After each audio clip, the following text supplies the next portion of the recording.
നമ്മൾ concurrency കണ്ടവറിനകത്ത് locking techniques വരെയായിരുന്നു പഠിച്ചു നിർത്തിയത്. അപ്പോൾ ആ ലോക്കിംഗ് ടെക്നിക്സിനകത്ത് ഡിഫറെൻറ്റ് ടൈപ്സ് ഓഫ് ലോക്ക് പഠിച്ചു. അതുപോലെ തന്നെ ടു ഫേസ് ലോക്കിംഗ് പ്രോട്ടോകോൾ പഠിച്ചു. അപ്പം നമ്മൾ അങ്ങനെ two phase locking protocol use ചെയ്ത് നമ്മുടെ ഡേറ്റാബേസിനെ കൺസിസ്റ്റന്റ് സ്റ്റേറ്റിലാക്കുമ്പോൾ അവിടെ ഉണ്ടാകുന്ന ഒരു പ്രോബ്ലം ആണ് ഏതെന്ന് പറഞ്ഞാൽ ഡെഡ് ലോക്ക് എന്ന് പറയുന്ന ഒരു പ്രോബ്ലം ഉണ്ടാവുമെന്ന് പറഞ്ഞു.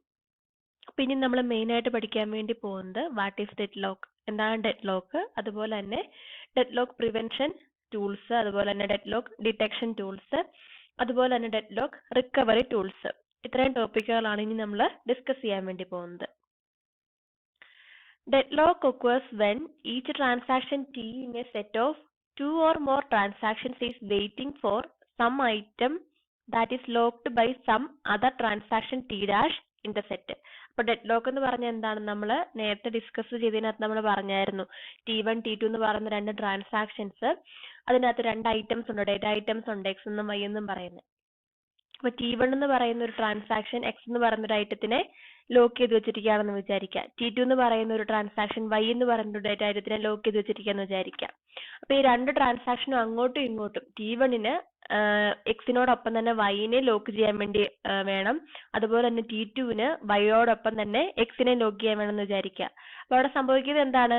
രണ്ട് ട്രാൻസാക്ഷൻസും സെയിം ഡേറ്റാനെ തന്നെ ലോക്ക് ചെയ്ത് വെച്ചിരിക്കുകയാണ്. അപ്പോൾ ഒരു ട്രാൻസാക്ഷൻ വിട്ടുകൊടുത്തെങ്കിൽ മാത്രമേ മറ്റൊരു ട്രാൻസാക്ഷൻ എക്സിക്യൂട്ട് ചെയ്യാൻ വേണ്ടി ആ ഒരു ഡേറ്റ ഐറ്റത്തിനെ കിട്ടത്തുള്ളൂ. അപ്പോൾ ഒരു ട്രാൻസാക്ഷൻ അവിടെ വിട്ടുകൊടുക്കുന്നില്ല, അതായത് ലോക്ക് റിലീസ് ചെയ്യുന്നില്ല. അപ്പോൾ എന്ത് സംഭവിക്കും? അൺകണ്ടീഷണൽ ആയിട്ട് രണ്ട് ട്രാൻസാക്ഷൻസും വെയിറ്റിംഗിൽ ആയിപ്പോകും. അപ്പോൾ അവിടെ ഒരു ട്രാൻസാക്ഷൻ എക്സിക്യൂട്ട് ചെയ്യുന്നില്ല, ഒരു ട്രാൻസാക്ഷൻ എൻഡും ചെയ്യുന്നില്ലാത്തൊരവസ്ഥ വരും. അപ്പം അതിനെയാണ് നമ്മൾ ഡെഡ് ലോക്ക് എന്ന് പറയുന്നത്. അൺകണ്ടീഷണൽ ആയിട്ട് ട്രാൻസാക്ഷൻസ് അങ്ങോട്ടും ഇങ്ങോട്ടും വെയിറ്റ് ചെയ്യുന്ന ഒരു സിറ്റുവേഷൻ പറയുന്ന പേരാണ് ഡെഡ് ലോക്ക് എന്ന് പറയുന്നത്. അപ്പം അങ്ങനെ ഡെഡ് ലോക്ക് ഉണ്ടാകുമ്പോൾ നമ്മൾ ചെയ്യേണ്ട കാര്യങ്ങൾ എന്തൊക്കെയാണ്? ഒന്നെങ്കിൽ നമ്മൾ അങ്ങനെ ഡെഡ് ലോക്ക് ഉണ്ടാകാതിരിക്കാൻ വേണ്ടി അതിനെ പ്രിവെന്റ് ചെയ്യണം, എന്തെങ്കിലുമൊക്കെ ടെക്നിക്ക് യൂസ് ചെയ്ത് പ്രിവെന്റ് ചെയ്യണം. പിന്നത്തെ കാര്യം എന്ന് പറഞ്ഞാലോ, നമ്മൾ അങ്ങനെ പ്രിവെൻഷൻ ടെക്നിക്കുകളൊന്നും യൂസ് ചെയ്തിട്ടില്ലെങ്കിൽ ഡെഡ് ലോക്ക് വരുന്നുണ്ടോ എന്നുള്ള കാര്യം നമ്മൾ ഡിറ്റക്ട് ചെയ്തുകൊണ്ടിരിക്കണം. നമ്മുടെ സിസ്റ്റത്തിനകത്ത് ഡെഡ് ലോക്ക് ഒക്കൂർ ചെയ്യുന്നുണ്ടോ, ഏതൊക്കെ ട്രാൻസാക്ഷൻസ് ആണ് ഡെഡ് ലോക്കിലേക്ക് ലീഡ് ചെയ്യുന്നത്, അങ്ങനെയുള്ള കാര്യങ്ങൾ നമ്മൾ ഡിറ്റക്ട് ചെയ്യണം. ഇനി ഡെഡ് ലോക്ക് വന്നു കഴിഞ്ഞാലോ, ഡെഡ് ലോക്ക് വന്നു കഴിഞ്ഞാൽ നമ്മൾ എന്ത് ചെയ്യണം? ആ ഡെഡ് ലോക്കിനെ ഒഴിവായിട്ട് നമ്മുടെ സിസ്റ്റത്തിനെ റിക്കവർ ചെയ്യണം.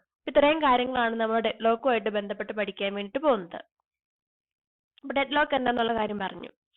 Hence, each transaction in the set is in a waiting queue, waiting for one of the other transactions in the set to release the lock on an item. But because the other transaction is also waiting, it will never release the lock. നമ്മൾ പറഞ്ഞ കാര്യം തന്നെ, രണ്ടോ അതിലധികമോ transactions ഒരേ ഐറ്റത്തിന് തന്നെ lock ചെയ്ത് വെച്ചിരിക്കുകയും അതിനുവേണ്ടി റിക്വസ്റ്റ് കൊടുക്കുകയും ചെയ്യുമ്പോൾ ഒരു ട്രാൻസാക്ഷനും അവിടെ ആ ലോക്ക് റിലീസ് ചെയ്യത്തുമില്ല. ആ ട്രാൻസാക്ഷൻസ് എല്ലാം വെയിറ്റിംഗ് ക്യൂവിൽ ആയി പോവുകയും ചെയ്യും. അപ്പൊ ഈ താഴെ തന്നിരിക്കുന്നത് ഡെഡ് ലോക്ക് ഉണ്ടാകുന്നതിന്റെ ഒരു എക്സാമ്പിൾ ആണ് തന്നിരിക്കുന്നത് കേട്ടോ. A simple example is shown in figure where the two transactions T1 dash and T2 dash are deadlocked in a partial schedule. T1 dash is in the waiting queue for X, which is locked by T2 dash. Whereas T2 dash is in the waiting queue for Y, which is locked by T1 dash. Meanwhile, neither T1 dash nor T2 dash nor any other transaction can access items X and Y.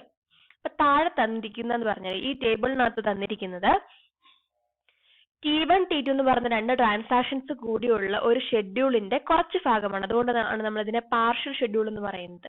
ആ T1 ഉം T2 എന്ന് പറഞ്ഞ ട്രാൻസാക്ഷനകത്തെ കുറച്ച് operations മാത്രമാണ് ഇവിടെ നമ്മൾ കാണിച്ചിരിക്കുന്നത്, ഈ ഡേറ്റാ മോഡലിനകത്ത് നമ്മൾ കാണിച്ചിരിക്കുന്നത്. അപ്പൊ ഇവിടെ നോക്കിയേ, T1 എന്ന് പറയുന്നതാണ് ഇവിടുത്തെ ട്രാൻസാക്ഷൻ എന്ന് പറയുന്നത്, T1 ഡാഷ് എന്ന് പറയുന്നതാണ് ട്രാൻസാക്ഷൻ നെയിം. ഇവിടെ യൂസ് ചെയ്തിരിക്കുന്ന ഡേറ്റ ഐറ്റംസ് ആണ് എക്സും വൈ എന്നും പറയുന്നത്. രണ്ടാമത്തെ ട്രാൻസാക്ഷൻ ആണ് T2 ഡാഷ് എന്ന് പറയുന്നത്. അവിടെ യൂസ് ചെയ്തിരിക്കുന്ന ഡേറ്റ ഐറ്റംസ് എന്ന് പറഞ്ഞാൽ സെയിം എക്സും വൈയും തന്നെ. അവിടെ നടക്കുന്ന ഓപ്പറേഷൻസ് ഏതൊക്കെയാണ്? ലോക്കിങ്ങുമായിട്ട് ബന്ധപ്പെട്ട് റീഡ് ലോക്കും റൈറ്റ് ലോക്കും ഉണ്ട്. ഇവിടെയും റീഡ് ലോക്കും റൈറ്റ് ലോക്കും ഉണ്ട്. ഡേറ്റ ഐറ്റവുമായിട്ട് ബന്ധപ്പെട്ട് റീഡ് ഐറ്റം എന്ന് പറയുന്ന ഓപ്പറേഷൻ ആണ് നടക്കുന്നത്. ഒന്നാമത്തെ ട്രാൻസാക്ഷൻ നോക്കിക്കേ, ഈ ട്രാൻസാക്ഷൻ T1 ഡാഷ് എന്ന് പറയുന്ന ട്രാൻസാക്ഷന് വൈ എന്ന് പറയുന്ന ഒരു ഐറ്റത്തിനെ റീഡ് ചെയ്യണം. അതുകൊണ്ട് അത് ആദ്യമേ എന്ത് ചെയ്തു? ആ ഐറ്റത്തിനെ റീഡ് ലോക്ക് വെച്ച് ലോക്ക് ചെയ്ത് വെച്ചു. അതിനുശേഷം അതിനെ റീഡ് ഐറ്റം എന്ന് പറയുന്ന ഓപ്പറേഷൻ അവിടെ പെർഫോം ചെയ്തു. അത് കഴിഞ്ഞപ്പോൾ എക്സിക്യൂട്ട് ചെയ്യുന്നത് T2 ഡാഷ് എന്ന് പറയുന്ന ഒരു ട്രാൻസാക്ഷൻ ആണ്. അവിടെ ആ ട്രാൻസാക്ഷന് എക്സ് എന്ന് പറഞ്ഞൊരു ഐറ്റത്തിനെ റീഡ് ചെയ്യണമായിരുന്നു, അല്ലെങ്കിൽ റീഡ് എന്ന് പറഞ്ഞൊരു ഓപ്പറേഷൻ പെർഫോം ചെയ്യണമായിരുന്നു. അതുകൊണ്ട് ആ ഐറ്റത്തിനെ നേരത്തെ എന്ത് ചെയ്ത് വെച്ചു, ലോക്ക് ചെയ്ത് വെച്ചു. വീണ്ടും അടുത്ത ട്രാൻസാക്ഷൻ നടക്കുന്നത് ഏതാണ്, T1ന്റെ ബാക്കിയാണ് അടുത്തായിട്ട് നടക്കാൻ വേണ്ടി പോകുന്നത്. T1 എന്തിനു വേണ്ടി ശ്രമിക്കുന്നത്, എക്സ് എന്ന് പറയുന്ന ഒരു ഡേറ്റ ഐറ്റത്തിനെ റൈറ്റ് ചെയ്യാൻ വേണ്ടിയിട്ട് റൈറ്റ് ലോക്ക് ചെയ്യാൻ വേണ്ടി റിക്വസ്റ്റ് കൊടുത്തിരിക്കുകയാണ് ഇവിടെ. ഇവിടെ അതേസമയം തന്നെ T2ന്റെ അവിടെ നടക്കുന്നത് എന്താണ്, y എന്ന് പറയുന്ന ഒരു ഡേറ്റ ഐറ്റത്തിനെ റൈറ്റ് ചെയ്യാൻ വേണ്ടി അവിടെ റൈറ്റ് ലോക്ക് എന്ന് പറയുന്ന റിക്വസ്റ്റ് കൊടുത്തിരിക്കുകയാണ്. ഇവിടെ നോക്കുക, ഈ രണ്ട് ട്രാൻസാക്ഷൻ നോക്കുക, ഇത് നോൺ സീരിയൽ ട്രാൻസാക്ഷൻ ആണ്. അതായത് ഒരു ട്രാൻസാക്ഷന്റെ കുറച്ച് ഓപ്പറേഷൻസ് മറ്റൊരു ട്രാൻസാക്ഷന്റെ കുറച്ച് ഓപ്പറേഷൻസ് അങ്ങനെയാണ് ഇവിടെ എക്സിക്യൂട്ട് ചെയ്യുന്നത്. ട്രാൻസാക്ഷൻ കംപ്ലീറ്റ് ആയിട്ടല്ല എക്സിക്യൂട്ട് ചെയ്യുന്നത്. അപ്പൊ ഇവിടെ നോക്കുക,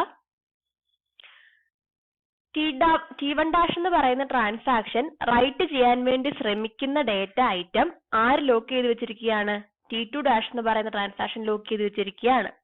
അതുപോലെ തന്നെ T2 ഡാഷ് എന്ന് പറയുന്ന ട്രാൻസാക്ഷൻ റൈറ്റ് ചെയ്യാൻ വേണ്ടി ശ്രമിക്കുന്ന ഐറ്റം, അല്ലെങ്കിൽ റൈറ്റ് ലോക്കിന് വേണ്ടി ശ്രമിക്കുന്ന ഐറ്റം y എന്ന് പറയുന്നത് T1 ഡാഷ് എന്ന് പറയുന്ന ട്രാൻസാക്ഷൻ ലോക്ക് ചെയ്ത് വെച്ചിരിക്കുകയാണ്. അപ്പൊ ഈ രണ്ട് ട്രാൻസാക്ഷനും അങ്ങോട്ടും ഇങ്ങോട്ടും, അതായത് അങ്ങോട്ട് ഈ T1 ഡാഷ് എന്ന് പറയുന്ന ട്രാൻസാക്ഷൻ എക്സിനെയും കിട്ടത്തില്ല, T2 ഡാഷ് എന്ന് പറയുന്ന ട്രാൻസാക്ഷൻ വൈനെയും കിട്ടാൻ പോകുന്നില്ല. കാരണം എന്താണ്, ഈ ട്രാൻസാക്ഷൻ ലോക്ക് റിലീസ് ചെയ്യുന്നത് വെയിറ്റ് ചെയ്തുകൊണ്ട് നിൽക്കുക, ഇപ്പൊ റിലീസ് ചെയ്യുന്നുള്ള രീതിയിൽ വെയിറ്റ് ചെയ്തുകൊണ്ട് നിൽക്കുകയാണ്. ഈ ട്രാൻസാക്ഷനോ, ഈ T1 ഡാഷ് എന്ന് പറയുന്ന ട്രാൻസാക്ഷൻ ഇപ്പോൾ ലോക്ക് റിലീസ് ചെയ്യുന്നുള്ള രീതിയിൽ വെയിറ്റ് ചെയ്തുകൊണ്ട് നിൽക്കുകയാണ്. അപ്പൊ ചുരുക്കത്തിൽ രണ്ട് ട്രാൻസാക്ഷൻസും അങ്ങോട്ടും ഇങ്ങോട്ടും ലോക്ക് റിലീസ് ചെയ്യും എന്നുള്ള രീതിയിൽ, അല്ലെങ്കിൽ അൺലോക്ക് ചെയ്യും എന്നുള്ള രീതിയിൽ വെയിറ്റ് ചെയ്ത് നിൽക്കത്തേ ഉള്ളൂ, അവരുടെ ട്രാൻസാക്ഷൻ എക്സിക്യൂട്ട് ആവത്തില്ല. അപ്പൊ അതുകൊണ്ടാണ് ഇതിനെ ഡെഡ് ലോക്ക് എന്ന് പറയുന്നത്. അപ്പൊ ഡെഡ് ലോക്ക് ആകുന്ന ഒരു ഷെഡ്യൂൾ ആണ് ഈ തന്നിരിക്കുന്നത്, ഇതൊന്ന് ഓർത്ത് വെക്കുക കേട്ടോ. ഈ ഫിഗറിനകത്ത് തന്നിരിക്കുന്നത് വെയിറ്റ് ഫോർ ഗ്രാഫ് ആണ്, നമ്മളിങ്ങനെ ഡിസ്കസ് ചെയ്യുന്നുണ്ട്, ഡിറ്റക്ഷൻ മെത്തേഡിനകത്ത് നമ്മൾ ഡിസ്കസ് ചെയ്യുന്നുണ്ട്. അപ്പൊ നമ്മളിവിടെ ഡെഡ് ലോക്ക് എന്താന്നുള്ള കാര്യം നമ്മൾ ഡിസ്കസ് ചെയ്തു. ഇനി നമ്മൾ പറയാൻ വേണ്ടി പോകുന്നത് ഒന്നാമത്തെ ടോപ്പിക് ആയിട്ടുള്ള ഡെഡ് ലോക്ക് പ്രിവെൻഷൻ പ്രോട്ടോകോൾസ് ആണ്. Dead lock prevention protocols. One way to prevent deadlock is to use a deadlock prevention protocol. ഒരു രീതിയിൽ ഡെഡ്ലോക്കിനെ നമുക്ക് വരാതിരിക്കാൻ വേണ്ടി യൂസ് ചെയ്യുന്ന ഒരു ടെക്നിക്കാണ് ഏത്, ഡെഡ്ലോക്ക് പ്രിവെൻഷൻ പ്രോട്ടോകോൾ. വരാതെ ഇരിക്കാൻ വേണ്ടി നമുക്ക് ട്രാൻസാക്ഷനകത്ത് പ്രിവെന്റ് ചെയ്യാൻ വേണ്ടിയുള്ള കുറച്ച് റൂൾസും കൂടെ നമുക്ക് ആഡ് ചെയ്യാൻ വേണ്ടി പറ്റും. One deadlock prevention protocol which is used in conservative two-phase locking requires that every transaction lock all the items it needs in advance. If any of the items cannot be obtained, none of the items are locked. Rather, the transaction waits and then tries again to lock all the items it needs. Obviously, this solution further limits concurrency. രണ്ടാമത്തെ technique, a second protocol which also limits concurrency involves ordering all the items in the database and making sure that a transaction that needs several items will lock them according to that order. This requires that the programmer is aware of the chosen order of the items, which is also not practical in the database context. നമ്മൾ discuss ചെയ്യുന്ന deadlock prevention protocols ആണ്. അപ്പൊ അതിനകത്ത് തന്നെ നമ്മുടെ പ്രോട്ടോകോളിനെ രണ്ടായിട്ടാണ് classify ചെയ്തിരിക്കുന്നത്. Prevention പ്രോട്ടോകോളിനെ നമ്മൾ രണ്ടായിട്ട് ക്ലാസിഫൈ ചെയ്തിരിക്കുന്നു. രണ്ട് ടെക്നിക്കുകളാണ് ക്ലാസിഫൈ ചെയ്തിരിക്കുന്നത്. ഒന്നാമത്തെ ഒരു ടെക്നിക്ക് എന്ന് പറഞ്ഞാൽ ഡെഡ്ലോക്ക് വരാതിരിക്കാൻ വേണ്ടി ഒരു ട്രാൻസാക്ഷൻ എക്സിക്യൂട്ട് ചെയ്യുമ്പോൾ അതിനാവശ്യമായിട്ട് ഏതൊക്കെ ഡേറ്റ ഐറ്റംസ് വരുന്നോ അതിനെയെല്ലാം അഡ്വാൻസ് ആയിട്ട് തന്നെ ലോക്ക് ചെയ്ത് വെക്കുക. അതാണ് ഒന്നാമത്തെ ടെക്നിക്ക് എന്ന് പറയുന്നത്. ഒരു ട്രാൻസാക്ഷന് ഏതൊക്കെ ഡേറ്റ ഐറ്റംസ് ആവശ്യമായിട്ട് വരുന്നോ അതിനെയെല്ലാം അഡ്വാൻസ് ആയിട്ട് തന്നെ ലോക്ക് ചെയ്ത് വെക്കുക. ലോക്ക് ചെയ്ത് വെച്ചതിന് ശേഷം മാത്രം എക്സിക്യൂട്ട് ചെയ്യാൻ വേണ്ടി തുടങ്ങുക.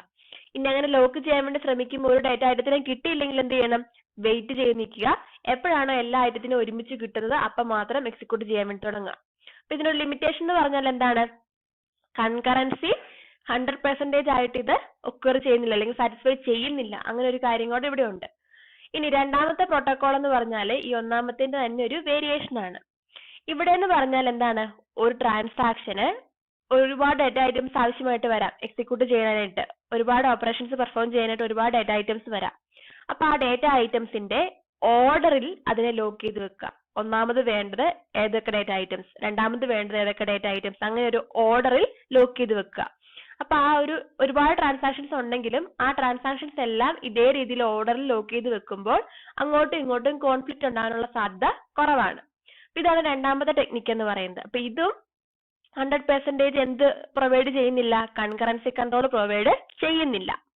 ഇതാണ് ബേസിക് ആയിട്ടുള്ള ഒരു പ്രിവെൻഷൻ പ്രോട്ടോകോളിന്റെ ഒരു ടെക്നിക്ക് എന്ന് പറഞ്ഞാൽ. ഈ രണ്ട് രീതി ഒന്ന് മനസ്സിലാക്കി വെക്കുക. ഒന്നാമത്തെന്ന് പറഞ്ഞാൽ ഒരു ട്രാൻസാക്ഷൻ ആവശ്യമായിട്ടുള്ള ഡേറ്റ ഐറ്റംസിനെ എല്ലാം അഡ്വാൻസ് ആയിട്ട് തന്നെ ലോക്ക് ചെയ്ത് വെക്കുക.